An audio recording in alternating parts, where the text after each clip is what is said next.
Welcome to our webinar today. We will be talking about the International Teaching and Global Leadership Program here at the Johns Hopkins School of Education. And we have two cohorts that are starting, one in the spring of 2026 in January and one in the fall of 2026 in August. So you'll be hearing about both of those cohorts this morning and just some more information about the program. So my name is Serena Stewart. I'm Associate Director of Admissions and the admissions representative for the ITGL program. So if you ever have questions about admissions, I'm the person behind those emails. And then I will just pop it over to Dr. Adams so she can introduce herself before we get started into our webinar. Hey, good morning, good evening, wherever you are right now. I am Jennifer Adams, and I am an associate professor at the Johns Hopkins University School of Education, and I am the director of ITGL. So I'm excited to tell you all about both our spring and fall options for 2026. Fantastic. So before we go right into the program, I'm going to kind of give you a larger view of the School of Education. So here at SOE, we have a little over 1,000 students enrolled. That includes our full-time and our part-time students online and in person. We have over 100 faculty members who teach full-time for us. We award over 500 degrees annually at our graduation ceremony, and we have over 25,000 proud alumni. So when you graduate from Johns Hopkins, you join that robust alumni network from the School of Education. And that doesn't even include the alumni network of Johns Hopkins as a whole. So here at SOE, we're just one division of a much larger university that has over 9 academic divisions. Here at the School of Education, we have about 30% international students hailing from 34 countries, and we are consistently ranked in the top 20 for the U.S. News and World Report, as well as many other international rankings. So right now we're number 14 from U.S. News and World Report for best global universities, and for national universities we're number 6. For education schools we're number 14, and then QS has us ranked as well as the Times Higher Education World University Rankings. So we're highly ranked by many well-known organizations worldwide, and that just is because of our legacy as a research university, our internationally renowned faculty, and our amazing students. So I will go ahead and have Jennifer Adams, Dr. Adams, talk a little bit more about her background and research interests before we hop in. Great, thanks, Serena. And again, good morning, good evening, everyone. So I'm Jennifer Adams, and before we get started talking about ITGL, I just wanted to give you a brief introduction of me. So I have been at Johns Hopkins now for 2 years, but have been working in the field of global and international education. It seems like almost my whole life, but about 25 years, I think now. So I was a faculty member at Drexel University in Philadelphia, leading their global and international education program, and also an assistant professor at Stanford University in the International and Comparative Education program.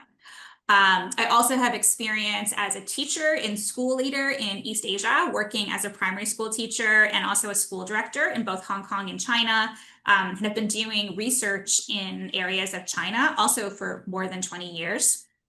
You can also see here that I have experience in other countries. I'm doing a comparative project right now, comparing work in China and Vietnam, and I've been in Indonesia as a Fulbright scholar, and also in Israel on a faculty fellowship. I teach ITGL students in addition to directing the program, which is one of the my favorite parts of my job. So I teach courses related to global trends in education, global education and policy analysis, and then also have a background in research methods. So I teach our applied research students in courses related to quantitative methods and survey research as well. So that's just a little bit about me. So we are talking here today about both the fall 2026 and spring 2026 cohorts, which is sort of hard for me to even believe because our current fall 2025 cohort literally just arrived here with us in Baltimore on campus. So it's an exciting time. So I wanted to start by I'm going to talk about ITGL generally, but I also wanted to talk a little bit about the differences between the fall and spring cohorts, because we get a lot of questions. So I think one of the big differences is the start date. So the spring cohort, those students would be coming in January of 2026, the spring semester here at Johns Hopkins University, while applicants to the fall 2026 cohort would start next fall at a traditional academic year start time. So big differences would be the start date. Next is the duration of the program. You can see from the slides that the fall 2026 cohort is the program that we've had now at Johns Hopkins for, I think we're on our 9th year. And that program is a 3-semester program, fall, spring, and summer. So students can complete what I would say is a pretty intensive program within an 11-month time period. So relatively quickly, so because of the intense workload. The spring cohort model is the same number of credits, but the workload is spread out over 4 semesters. So it's still a 33 credit or 35 credit program, but the workload is a little bit intensive of the number of credits students carry per semester. So that program is a 17-month program. So students enter in enter in spring of 2026 and will be here with us spring, summer, fall, spring, which allows those students actually to finish their program during the same semester as the School of Education graduation. So students would participate in graduation right away. And if you look at the fall slide, students finish their program in August, and so they would come back to graduate on campus the following May. So the graduation participation time is a little bit different. The 2 other differentiators, I think, between the programs are students in the fall cohort, and I will be talking about extended learning, but have 2 semesters of extended learning, while students in the spring cohort can do 2 semesters of extended learning, or, in addition, they can do an extra semester, or they're eligible to apply for CPT status in their final semester, which means they can do up to 20-hour-a-week internship. That is something unique to the spring cohort. And then I'd say the other difference here, you can see at the bottom of both of the boxes, is the focus areas. And I will be talking about focus areas in depth a little bit more as well. But in ITGL, all of our students develop in-depth knowledge in a particular area of focus. You can see them listed on the slides. The fall cohort for ITGL tends to be a larger cohort of students that are entering in the fall. We have more focus area choices.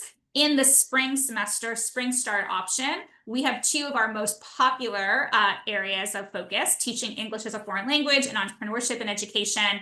And you can also see that both options have a new focus area this year, which is the individualized option that allows students to put together courses based on their own interest to develop a more personalized area of focus. So here again, this is just more about ITGL. So the way we think about the curriculum in ITGL really is a sort of a series of components to our program. So you can see here that all students will take what we call ITGL core courses. These are courses that we consider foundational knowledge to be in the field of education in any way in the 21st century. So our students are taking courses such as AI in education, global trends in education, mind, brain, and teaching. So these are courses that we consider important knowledge for all students. Then students also take 3 courses, 1 each semester in their chosen focus area, right? So that might be creativity and innovation, or that might be entrepreneurship, or it could be our new focus area, AI and learning innovation. Students take 1 course every semester for a total of 3 courses in their focus area. All students participate in applied learning experiences, which we call extended learning, which is similar to a mini internship. Students do that about 4 to 6 hours a week. And we help place students all around Baltimore, and actually even in some online and around the world.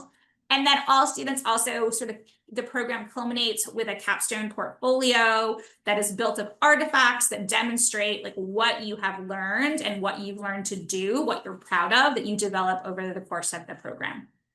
So that's ITGL in a nutshell here. All ITGL students work towards achieving these different program learning outcomes. And you can see, not surprisingly, that they are oriented around globally oriented leadership, right? Global competencies.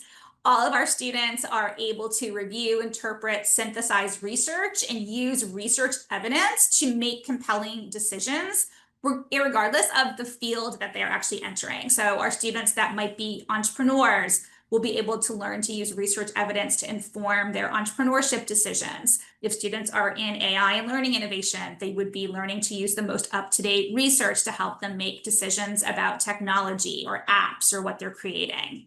We also really emphasize 21st century communications, that people learn and consume information in different types of ways. So our students learn to give presentations, and they develop podcasts.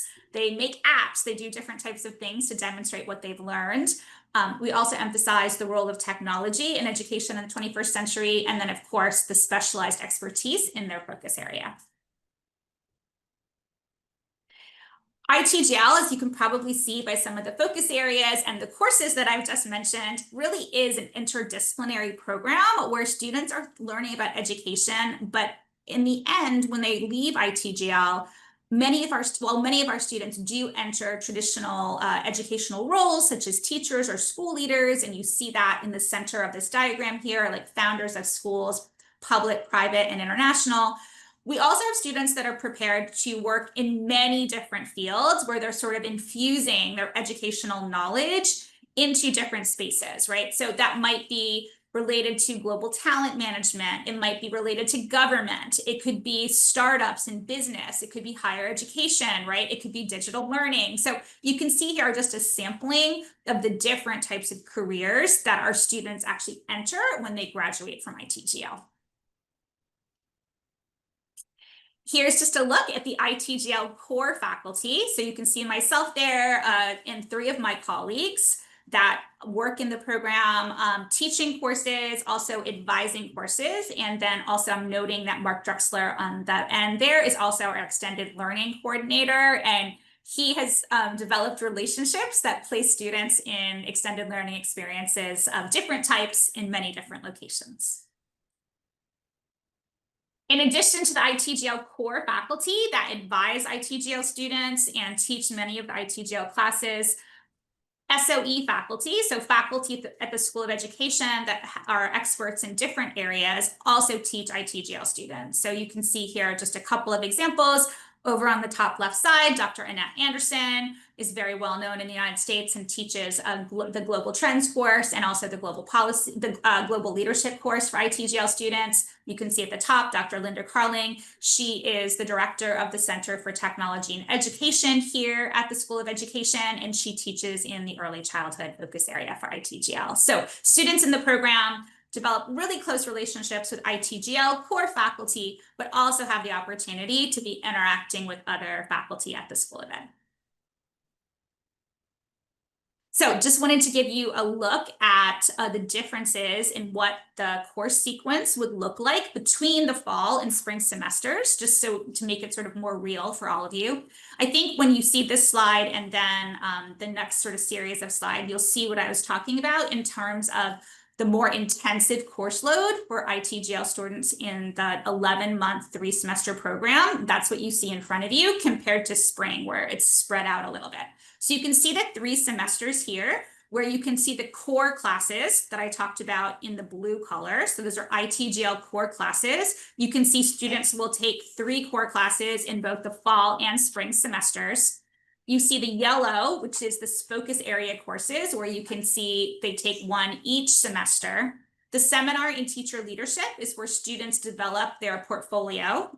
That is sort of a professionalized graduate seminar. That's just a 1-credit course. And then you can see the extended learning placement. Also just noting here that the summer session for ITGL is also very intensive. We have classes every day, and it's an 8-week intensive summer session. So that means classes finish in late July, and students often can travel during the month of August before they're officially finished with the program. And this is just illustrating that students actually, you can see that they're carrying 13 credits, and 7 credits in the 33 version of credit version of the program, TEFL students teaching English as a foreign language students do carry an additional 1 credit in spring and summer semester to get to 35 credits. And that's the same for both the spring and fall options. So you can see here with the spring cohort course sequence that the courses are spread out over the 4 semesters rather than 3 semesters. And so that means students still continue to take 1 focus area course, again, here in the yellow during most of their semesters, except for the final one, but they're only carrying 2 ITGL core classes, so it results in a less intensive course load. The courses are spread out across those semesters. You can also see here that if you look at the green boxes, that students participate in extended learning during spring and fall, and then they have an option to do more extended learning, or as I said, they're eligible to apply for CPT status, where they could do an internship for up to 20 hours a week in their final semester, which is why we have a sort of reduced course load of only 6 credits in that final semester to help students have the time to gain more professional development by doing an internship for up to 20 hours. And again, you see the course credits sort of spread out here as well, where we have 9 credits, 9 credits, 9 credits, rather than the 13, and then 6 credits in the end plus the internship. And again, happy to take questions about these individually or at the end. And again, highlighting here the focus area differences. You can see that we have 6 focus areas plus an individualized for fall. Noting here the new focus area as well, AI and learning innovation. Again, these are areas where students decide that they want to develop an expertise or a specialty like in one of these areas. Later this fall, we will be having another webinar devoted to sort of digging into each of the focus areas and what students do, like with the different focus areas, but just noting here that there are more options for fall. And then in the spring, we have entrepreneurship and education, teaching English as a foreign language, and then also the option to do the individualized focus area. And I think my next slide has examples of what the courses are in those different focus areas. And then I'm going to talk a little bit about the individualized option because that's new. So you can see here that each of the focus areas has their own schedule of courses. So in the applied research focus area, students are developing research skills so that many of these students in applied research are pursuing either research careers or really see the ITGL program as a way for them to develop the research experience through extended learning and research skills through their courses that might help them apply to a PhD program in the future. You can see the entrepreneurship and education series of courses is really focused on helping students develop a new venture. It's a very exciting focus area. Many of our students actually do start up ventures based on the work in this series of courses, or they go to pitch competitions. Sometimes they pitch investors at the Carey School of Business. So really exciting and useful series of courses. You can see here the TEFL focus area courses, and those are taught by our brand new faculty member, Yashen. And you can see the 2 additional 1 credit courses that TEFL students take to develop their skills. We have students who come into the program sometimes interested in psychology or development or parenting or starting their own early childhood center that often focus on the early childhood education focus area. AI and learning innovation, which is a very hot topic in the world, and you can see the courses there. And then also many people are interested in a more holistic and creative approach to education in the 21st century. And you can see the focus area courses that are for creativity innovation. Now, with our new focus area individualized, we just sort of put this out in the world, let people know we were doing this. I want to say maybe a little over a week ago, and we've received lots of questions about this exciting individualized focus area. So I wanted to just give you a couple examples. I'll go through these quickly. I think I have 4, of course, courses that students might put together. So in the individualized focus area, students will be able to select from the available focus area courses, possibly some other courses, but students will need to come up with their own sort of course plan for the 3 focus area courses that helps them develop their own area of expertise.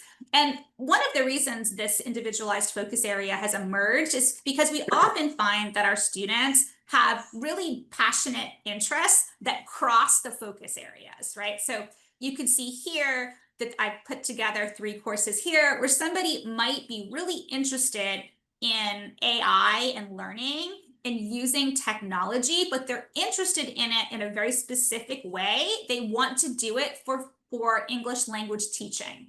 So we're putting together courses here where someone's getting the foundation of language acquisition in teaching English as a foreign language, but matching that with expertise on AI applications for educational leadership, and then also gaming simulations for learning to think about how to use technology to develop TEFL. Another example where I've kept the gaming course here because it's very popular. Sometimes you see that as well, where students actually come into the program with ideas for some type of app or gaming or educational technology, but they need to develop it further and they're not sure how to launch it. And so in this individualized pathway of courses, students are learning how to plan and launch a new venture, and then they're further developing their idea in the gaming and simulations for learning course. Another example would be someone who might be interested in launching their own parenting coaching practice or early childhood center, where they actually want expertise in early childhood and measuring readiness for schooling, but they also need expertise about how to get their center launched. And so they're merging entrepreneurship knowledge with early childhood development knowledge. And the final one I have here is someone that might be thinking about creativity in education. They might want to work in a curriculum setting in a school or work for a Ministry of Education. They really want to learn about how to infuse creativity into educational coursework, but they also are thinking they are interested in researching it because they might want to go on to a doctoral program or work in a Ministry of Education or a research center. So they're combining learning about creativity and education with some of the research methods courses to help them to develop in the future. And again, infinite pathways in how to do this, but these are just examples of what some of these individualized pathways look like. Okay, so I want to make sure we have time for questions. And so I'm just going to quickly emphasize a couple other aspects of ITGL. So I've mentioned extended learning a few times. Extended learning really is an applied learning experience where students are placed 4 to 6 hours each week in an applied learning experience. This is a really popular and unique aspect of ITGL where students are able to gain really comprehensive professional understanding, right, of different educational environments, models, different types of institutions. Typically, extended learning experiences are related to students' focus areas, but sometimes it's an opportunity for students to learn about something new. So students do pick their extended learning experiences in consultation with Dr. Trexler and what we have available. So we place students, but there's a choice among those placements. Some examples of places where we had ITGL students last year, you can see there are very different types of placements where we have some students actually in traditional teaching environments, working in different high schools and elementary schools throughout Baltimore. We also have students working in research centers, nonprofit organizations such as Refugee Youth Project or Soccer Without Borders. Some students are working in businesses or in startups, and also you can see tech companies here. And again, these are just some examples because last year we had 170 students in Baltimore participating in extended learning.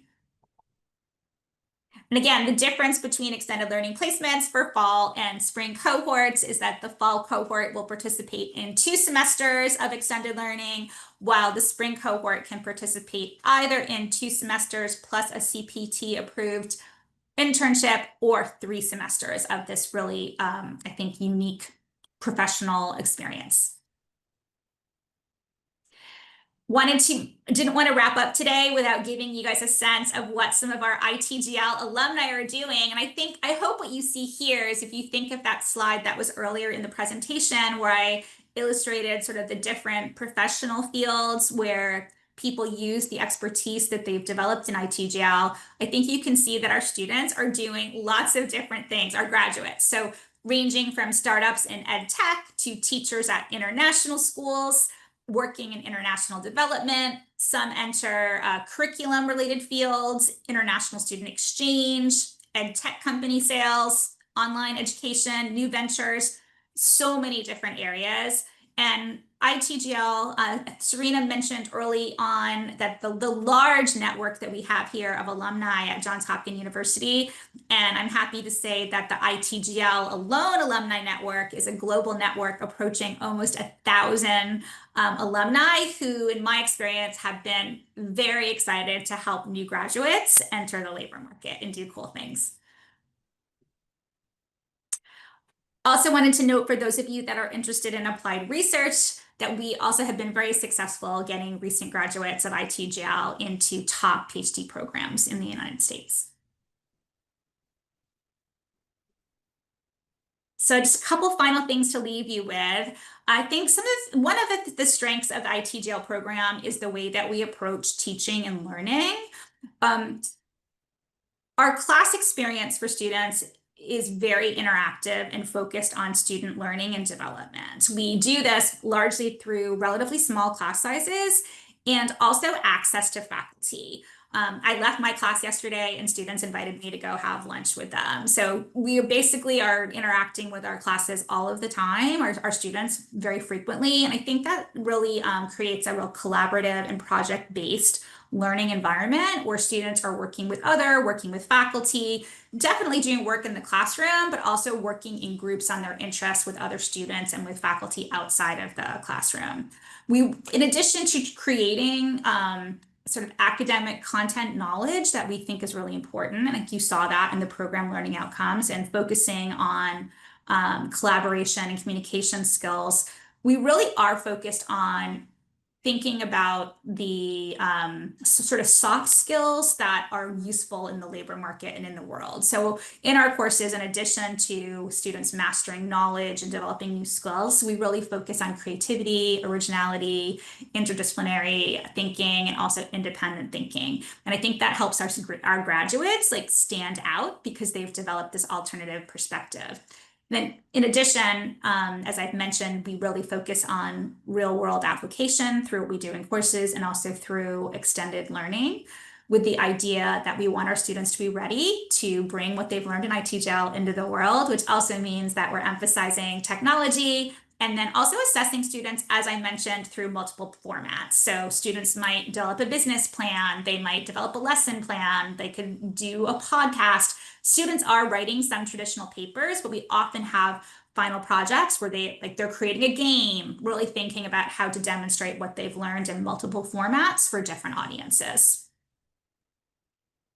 Yeah, so I think to just wrap up, thinking about the advantages for both, I'd say for both spring and fall, that you'll be able to attend a master's program at a top US and global university, choose focus areas that are aligned with, I'd say, with market demand, get that experience from extended learning, have 4 or 3 semesters in the United States, work with our really well-renowned faculty, and actually, School of Education is just finishing a major building renovation, and students who enter in both fall 26 or spring 26 will get to take classes not only on our Homewood campus, which is the main campus of Johns Hopkins, but they'll be in our new gorgeous renovated building with other School of Ed students. All right, thank you, Dr. Adams. So now we'll switch gears and talk a little bit more about the admissions process. So how can you actually be a student in ITGL? Well, first, you'll need to submit an application. So that application involves going onto our website, submitting the online application. There is an $80 application fee to submit. The online application form is relatively short, and then you'll need to submit some supporting documentation as well. That includes a resume, an essay, and 2 letters of recommendation. Those letters of recommendation, we recommend getting an academic referrer if you have an advisor or someone who you're working very closely with in your undergraduate degree, that would be a perfect person to write one of those letters of recommendation. And then the second letter of recommendation can also be from a professor, but if you are doing, like, say, an internship or research and you want to have someone who would write a letter of recommendation, that would be appropriate as well.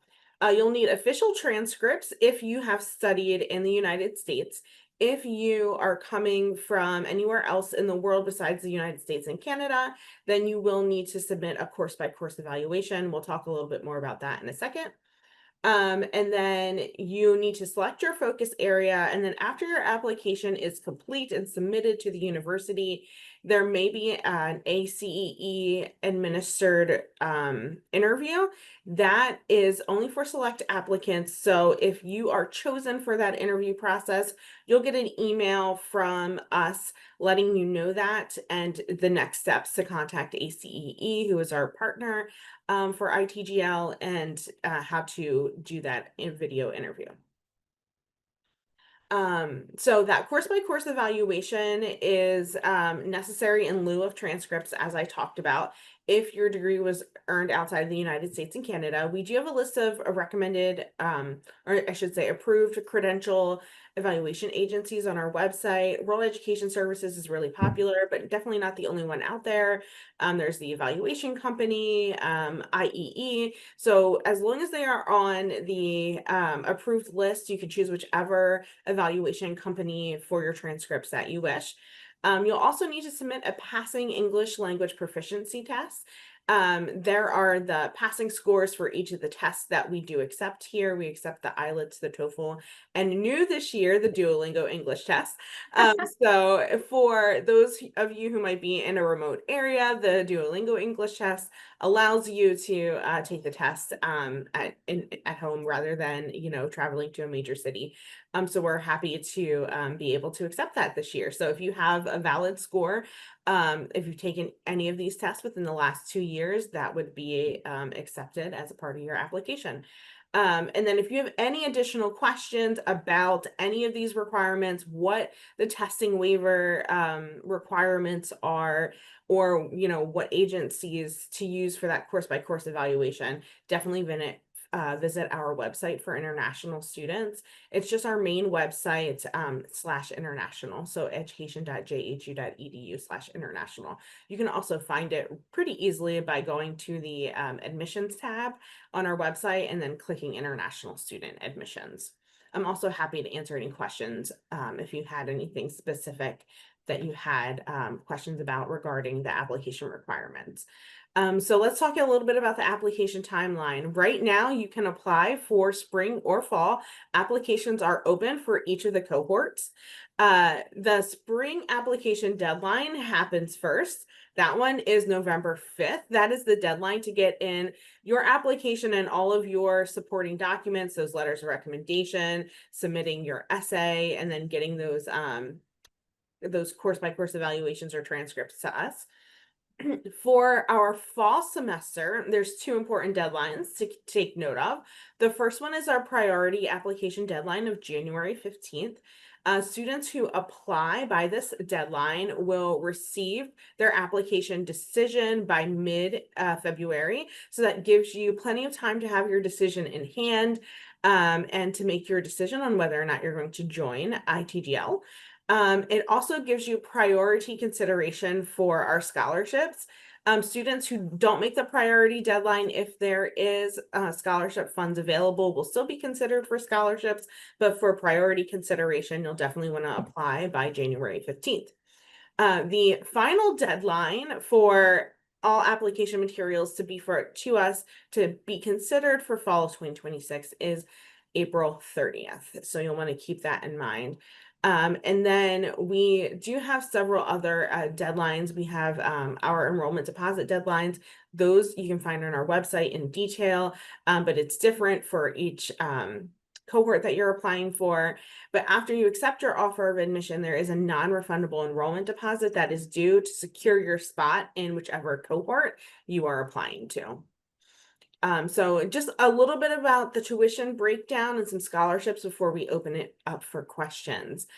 So here we have the tuition for all focus areas except for TEFL, and then the TEFL focus area. The TEFL focus area only has increased tuition because it has those two additional credits, or yeah, two additional credits that you're taking. So the tuition fees are there. There's a technology fee that you will have to pay in addition to that tuition, and then the non-refundable enrollment deposit is there as well. So those are set out for your financial planning for ITGL. So as we talked about that priority deadline, in order to be considered a priority for our Global Leader Scholar Award, you'll want to make sure you have your application in by January 15th for our fall cohort, and then November 5th for our spring cohort.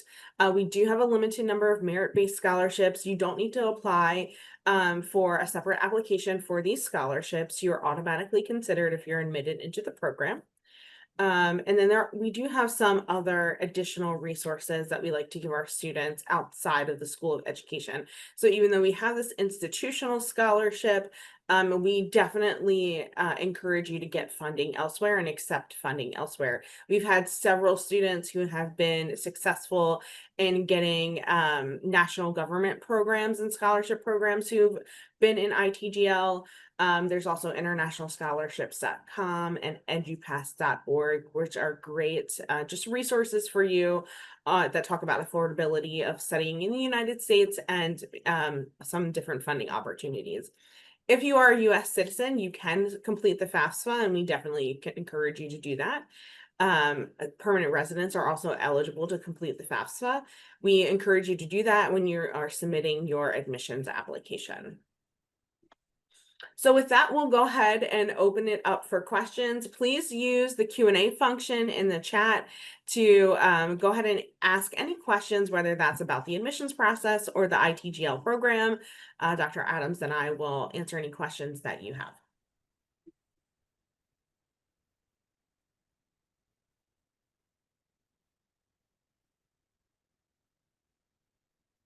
I know sometimes it takes students a little long to type, so we'll go ahead and Give it a minute. wait a moment. Yeah.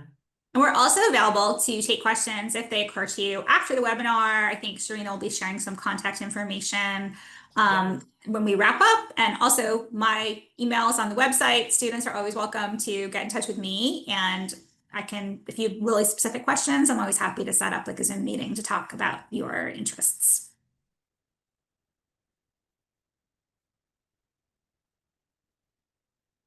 Serena, I think that just means that we presented really comprehensive information. Everyone, I think it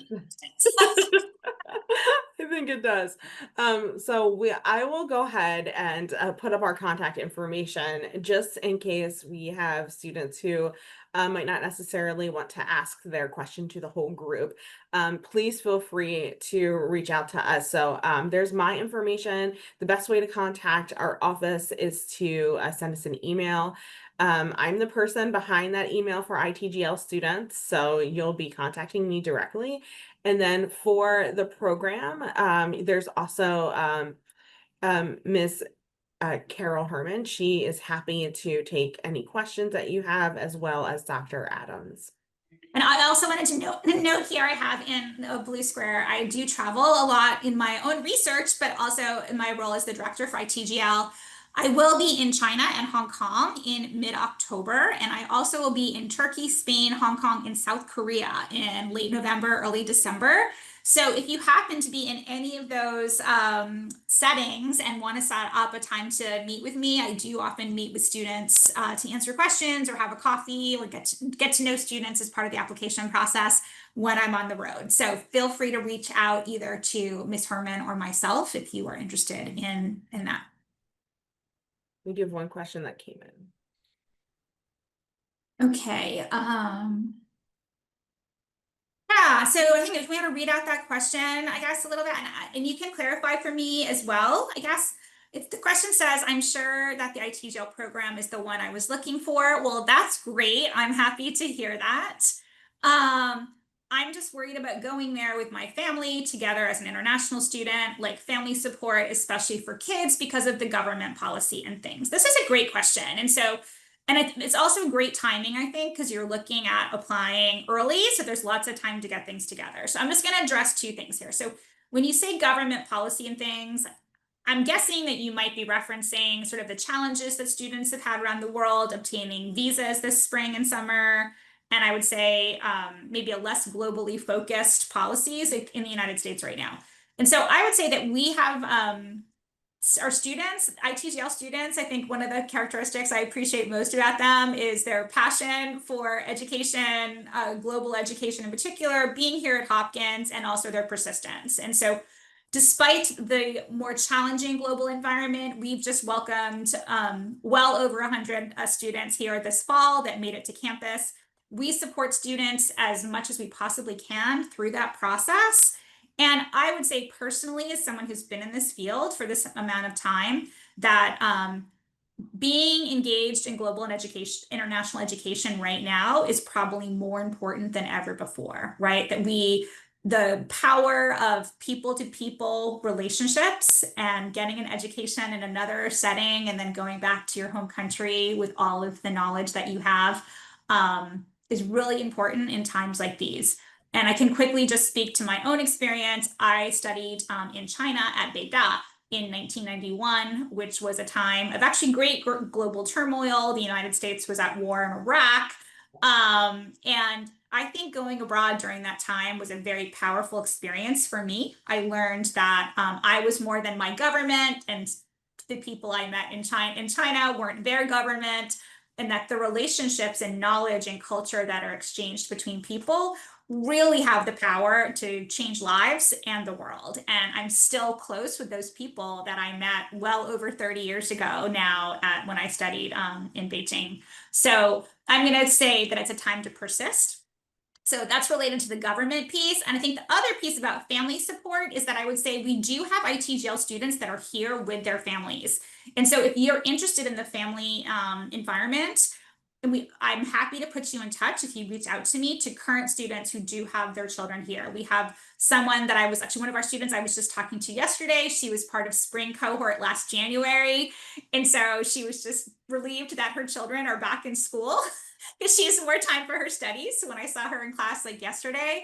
So we have a couple students that are here with children, and we had a Fulbright scholar that was here with children last year. And we also have an international student support specialist here at the School of Ed that's been really helpful in thinking about places to live and also schools in the Baltimore area that are a good fit for children that are coming from other countries. So again, happy to talk with you about this. And there's plenty of time because it's September, not even September yet. So get in touch with us. We can talk more, but I'm going to encourage you that if you think ITGL is the right program for you, we can try to figure this out. Okay. Yeah, definitely. And then it looks like we have another question about the individualized track and choosing courses Yes. and how to do that. Yeah, so I think this question says, Dear Jennifer, I have a quick question about individualized track. Can we choose one course from each other track for a total of 3 courses? And so I'm going to say my overall answer is yes. So all of the examples that I showed were 2 from one area and 1 from another. It is possible to choose 1, 1, 1 from different focus areas to create your individualized plan. But all I'm going to say about that is as students create their individualized plan when they arrive here on campus, they will be working with their academic advisor. And so you can't just randomly pick like 3 courses. Like you need to be able to articulate to your advisor and perhaps like in writing, why these 3 courses? How do these 3 courses together actually create a focus area for you that will help you learn and achieve what you would like to do when you graduate? And so if you have a plan and an idea related to those 3 courses and can explain why, then I'm going to say yes. Great. Sorry with the dog marking. Oh, Zoom does a great job. We can't hear it. So you're good. You're good. Okay. I don't see any other open questions. So with that, I will just advise that if you have any additional questions, please reach out to myself, Ms. Herman, or to Dr. Adams. We're happy to chat with you about ITGL. And just thank you so much for taking the time out of your day to spend with us to learn a little bit more about the program. And we hope that you submit your application and that we get to see you and meet you next year in spring or fall. Thanks for coming, everybody.